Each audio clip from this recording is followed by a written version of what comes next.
Hello dear students, एक बार फिर से आप सभी का स्वागत है मेरे इस यूट्यूब चैनल कैरियर सेटअप में। आईटीआई के वेल्डर स्टूडेंट्स के लिए 600 मोस्ट इंपॉर्टेंट क्वेश्चन की इस सीरीज का आज हम छठा जो कि क्लास स्टार्ट करने जा रहे हैं। इसके पहले के ऑलरेडी 5 सेट मेरे चैनल पर अपलोड हो चुके हैं। अगर उन 5 क्लासेज को अभी तक आपने नहीं देखा है तो उन सभी का लिंक आपको वीडियो के डिस्क्रिप्शन बॉक्स में मिल जाएगा। उन क्लासेज को ज़रूर देख लीजिएगा। और यहाँ आगे बढ़ने से पहले मैं आपको बता दूँ कि ये सभी जो क्वेश्चन है आई के वार्षिक एग्जाम तथा CTI के एंट्रेंस एग्जाम दोनों को ध्यान में रख करके बनाए गए हैं। चलिए हम आज के इस सेट का पहला क्वेश्चन जो है कि स्टार्ट करते हैं। पहला क्वेश्चन आपके सामने है 101 नंबर का। टंगस्टन इलेक्ट्रोड का प्रकार है। टंगस्टन इलेक्ट्रोड का इनमें से कौन सा प्रकार है? शुद्ध tungsten electrode, zirconium tungsten electrode या फिर थोरिएट टंगस्टन इलेक्ट्रोड या उपयुक्त सभी। तो 101 नंबर का यहाँ पर हो जाएगा डी नंबर। ये उपयुक्त सभी जो है टंगस्टन इलेक्ट्रोड के प्रकार होते हैं, यानी अलग अलग तरह के इलेक्ट्रोड होते हैं। ये शुद्ध टंगस्टन, जिरकोनियम या थोरिएटेड, तो ये सभी टंगस्टन इलेक्ट्रोड के प्रकार हैं। तो यहाँ पर 101 का डी नंबर सही हो जाएगा, उपयुक्त सभी। अगला क्वेश्चन है टंगस्टन इनर्ट गैस वेल्डिंग, इसको कि शॉर्ट में टिग बोलते हैं, TIG, यानी टिग गैस वेल्डिंग प्रक्रिया को औद्योगिक क्षेत्रों में कब से उपयोग में लाया गया? 1940 से, 1870 से, या 1930 से, या 1915 से? तो 102 का यहाँ पर ए नंबर हो जाएगा। 1940 से यानी TIG tungsten inert gas welding जो है कि प्रयोग में लाई गई है। तो 102 नंबर का यहाँ पर ए नंबर सही हो जाएगा। अगला क्वेश्चन है AC धारा में उपयोगी टंगस्टन इलेक्ट्रोड की आकृति होती है, यानी अल्टरनेटिंग करंट धारा में जो उपयोगी टंगस्टन इलेक्ट्रोड की आकृति कैसी होती है? आयताकार, वर्गाकार, गोलाकार या इनमें से कोई नहीं? तो 103 का यहाँ पर हो जाएगा सी नंबर। जो AC धारा में आप टंगस्टन इलेक्ट्रोड यूज करते हैं वो गोलाकार होती है। तो 103 का यहाँ पर सी नंबर सही हो जाएगा। नेक्स्ट क्वेश्चन है 104 नंबर। टिग वेल्डिंग में वेल्डिंग टॉर्च को वर्कपीस से किस कोण पर झुकाया जाता है? यानी टिग वेल्डिंग में जो वेल्डिंग टॉर्च होती है जो आप हाथ में पकड़े रहते हैं उसको वर्कपीस से किस एंगल पर रखा जाता है? 80 to 90, 60 to 70, 70 to 80 या 50 to 60? तो 104 नंबर का यहाँ जो सही हो जाएगा सी नंबर। 70 to 80 डिग्री के एंगल पर झुका करके रखना होता है। तो यहाँ पर सी नंबर सही हो जाएगा। नेक्स्ट क्वेश्चन है 105 नंबर। DC धारा में यानी DC करंट में उपयोगी टंगस्टन इलेक्ट्रोड की आकृति कैसी होती है? जैसा कि अभी पीछे मैंने बताया AC करंट में जो उपयोगी टंगस्टन की आकृति होती है गोलाकार होती है, बट यहाँ पर पूछा गया है DC करंट में। तो 105 नंबर का यहाँ पर हो जाएगा डी नंबर। A तथा B दोनों, यानी कि पॉइंटेड तथा गोलाकार दोनों हो सकती है, यानी वो पॉइंटेड भी हो सकती है तथा गोलाकार दोनों। तो ऐसे में यहाँ पर डी नंबर सही हो जाएगा, 105 का D. Next question 106 number. TIG welding यानी टिग वेल्डिंग टॉर्च का प्रकार है, यानी टिग वेल्डिंग में जो टॉर्च प्रयुक्त की जाती हैं वो कौन कौन से प्रकार की होती हैं? वाटर कूल्ड, एयर कूल्ड या ऑयल फिल्ड टॉर्च, या फिर A तथा B दोनों? तो यहाँ पर 106 नंबर का जो सही हो जाएगा डी नंबर। A तथा B दोनों, यानी वाटर कूल्ड टाइप की या फिर एयर कूल्ड टाइप, दोनों टाइप की टॉर्च का प्रयोग किया जाता है। तो ऐसे में यहाँ पर कौन सा सही हो जाएगा? डी नंबर सही हो जाएगा। टिग वेल्डिंग में वाटर कूल्ड और एयर कूल्ड दोनों टाइप के टॉर्च का प्रयोग किया जाता है। एयर कूल्ड टॉर्च को किस धारा रेटिंग के लिए उपयोग किया जाता है? अगर आप air cooled torch TIG welding में यूज कर रहे हैं तो कितने करंट के लिए आप एयर कूल्ड टॉर्च का प्रयोग कर सकते हैं? 70 एम्पियर से अधिक, 20 एम्पियर से अधिक, 40 एम्पियर से अधिक या 50 एम्पियर से अधिक? तो 107 का यहाँ पर ए नंबर हो जाएगा। 70 एम्पियर से अगर अधिक की करंट है तो उसके लिए TIG वेल्डिंग के तौर पर आप एयर कूल्ड टॉर्च का प्रयोग कर सकते हैं। तो 107 का यहाँ पर ए नंबर सही हो जाएगा। अगला क्वेश्चन 108 नंबर। टिग वेल्डिंग में किस प्रकार का इलेक्ट्रोड उपयोग में लिया जाता है? टंगस्टन, कार्बन या फिर एल्युमिनियम या स्टील इलेक्ट्रोड? तो 108 का, जैसा कि नाम से भी समझ में आ रहा होगा, टिग वेल्डिंग में जो जैसा कि टिग का पूरा नाम ही होता है tungsten electrode, tungsten inert gas. तो यहाँ पर जो टंगस्टन होता है इलेक्ट्रोड के तौर पर प्रयोग किया जाता है। तो 108 का यहाँ पर ए नंबर सही हो जाएगा।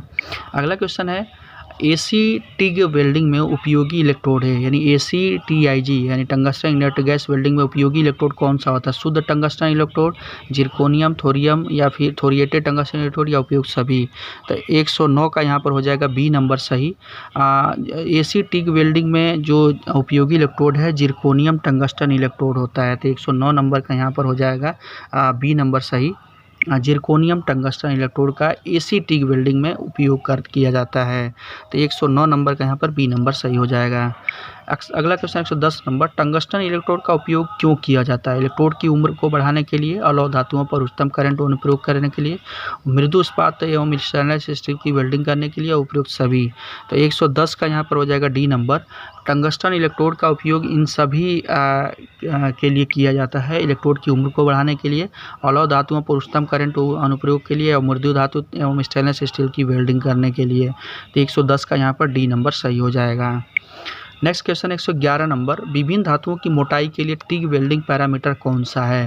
यानी अलग अलग मोटाई की अगर धातुएं हैं तो उनके लिए टिग वेल्डिंग का पैरामीटर कौन सा है? जॉइंट टाइप, रूट गैप या फिर करंट या फिर ये सभी। तो 111 का यहाँ पर सही हो जाएगा डी नंबर। ये सभी जो होते हैं अलग अलग मोटाई के लिए पैरामीटर्स होते हैं, जॉइंट टाइप, रूट गैप तथा करंट। तो यहाँ पर 111 का जो सही आंसर हो जाएगा डी नंबर सही, ये सभी हो जाएगा। अगला क्वेश्चन 112 नंबर, टिग वेल्डिंग में से उपयोगी फिलर धातु का व्यास कितना होना चाहिए? टिग वेल्डिंग में से उपयोगी फिलर धातु का व्यास कितना होना चाहिए? 0.5 mm, 1.5 mm या फिर 3.5 mm या फिर 4.5 mm। तो 112 का यहाँ पर सही हो जाएगा डी नंबर। टिग वेल्डिंग में उपयोगी फिलर धातु का जो व्यास होना चाहिए वो 4.5 mm तक होना चाहिए। तो 112 का यहाँ पर डी नंबर सही हो जाएगा, 4.5 mm। अगला क्वेश्चन देखते हैं 113 नंबर, स्पैटर व स्लैग को हटाने के लिए कौन से हैमर का प्रयोग किया जाता है? चिपिंग का, हैंड सील्ड का, ब्लेड का या फिर ये सभी। यानी स्पैग तथा जो स्पैटर तथा स्लैग होते हैं उनको हटाने के लिए किसका प्रयोग करते हैं आप?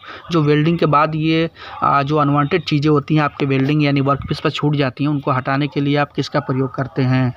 तो यहाँ पर ऑप्शंस आपने देख ही लिया है। इसका जो सही आंसर हो जाएगा 113 का ए नंबर, चिपिंग हैमर का प्रयोग किया जाता है। जो अनवांटेड मटेरियल्स आपके वर्कपीस पर वेल्डिंग करने के बाद रुक जाते हैं उनको हटाने के लिए चिपिंग हैमर का प्रयोग किया जाता है।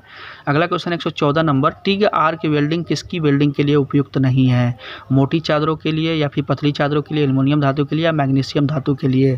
तो 114 का यहाँ पर सी नंबर, टिग वेल्डिंग जो कि एल्युमिनियम धातु की चादरों को वेल्डिंग करने के लिए प्रयुक्त नहीं होता, क्योंकि एल्युमिनियम का गलनांक जो है कि कम होता है टंगस्टन और क्या जो टेम्परेचर होता है TIG का, टंगस्टन इनर्ट गैस का, वो ज़्यादा होता है। तो एल्युमिनियम का वेल्ड करने से पहले एल्युमिनियम पिघल जाएगी। तो ऐसे में 114 का यहाँ पर सी नंबर सही होगा।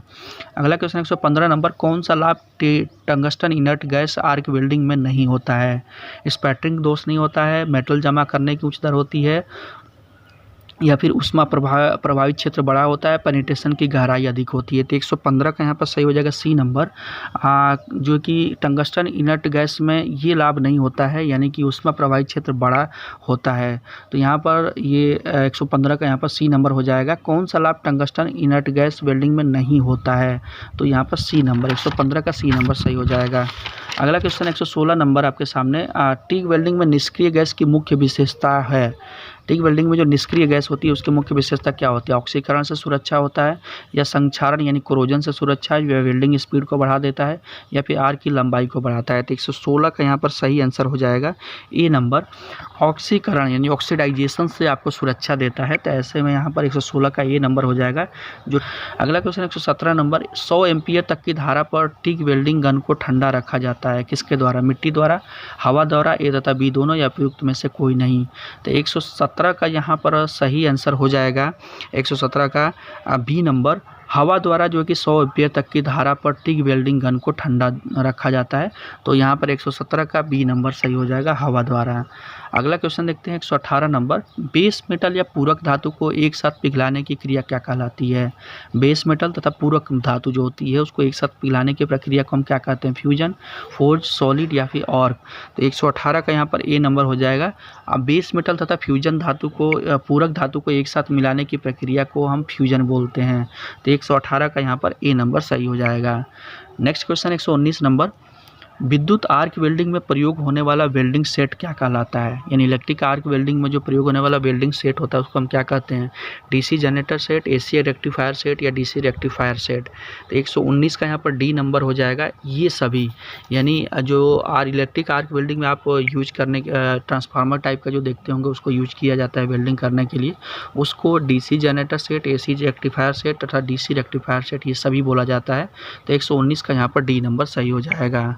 अगला क्वेश्चन देखते हैं जो कि लास्ट क्वेश्चन है आज के इस सेट का 120 नंबर। मीडियम कार्बन स्टील की वेल्डिंग के लिए जॉब को वेल्ड करने से पहले कितने तापमान तक प्री हीट करना चाहिए?